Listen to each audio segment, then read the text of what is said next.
48 division ప్రజలందరికీ నమస్కారం.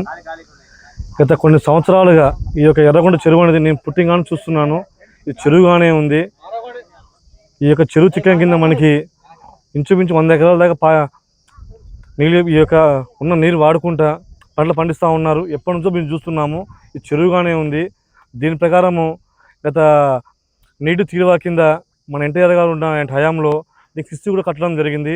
ఆ యొక్క పేపర్స్ని మొత్తం సబ్మిట్ చేయడం జరిగింది గవర్నమెంట్ వారికి.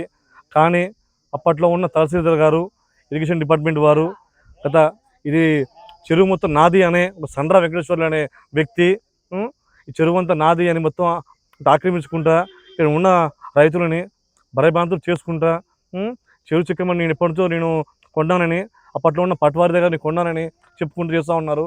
కానీ ఇదే చెరువు అనేది అది ఎప్పటి నుంచో మేము చూస్తున్నాము. వర్షాకాలం వచ్చినప్పుడు ఆయన ఇక్కడికి రాడు. మళ్ళీ ఎప్పుడు ఈ పంట మొత్తం అంతా అయిపోయాక ఎండాకాలం వచ్చాక నాది అనుకుంటా దున్నుతూ ఉన్నాడు. కొంతమంది వ్యక్తులని అదే కారణంగా ఇక్కడ ఉన్న కొంతమంది వ్యక్తులని ఆయన తోడు తీసుకొని వర్షాకాలం మొత్తం పూర్తయ్యాక ఎండాకాలం వచ్చేసి ఇది నాది అని వాళ్ళని సపోర్ట్ చేసుకుంటా, ఎస్టీ వాళ్ళని సపోర్ట్ చేసుకుంటే నేను ఎస్టీయే కానీ వాళ్ళని సపోర్ట్ చేసుకుంటూ మళ్ళీ ఆయన మీదకి వస్తే ప్రాబ్లం అయిద్దామని ఎస్టీ వాళ్ళతో కేసులు పెట్టించుకొని కొంతమంది ఉన్న రౌడీ షీటర్ని వెంట తెచ్చుకొని ఇక్కడ ఉన్న ప్రజలను మొత్తం భయభ్రాంతులు చేస్తూ ఈ యొక్క చెరువుని స్వాధీనం చేసుకోవాలని చూస్తున్నాడు.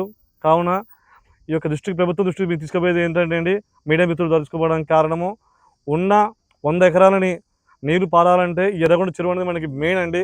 కావున తమ ద్వారా మాకు న్యాయం జరగాలని సమావేశంగా తెలియజేయడం జరుగుతుంది.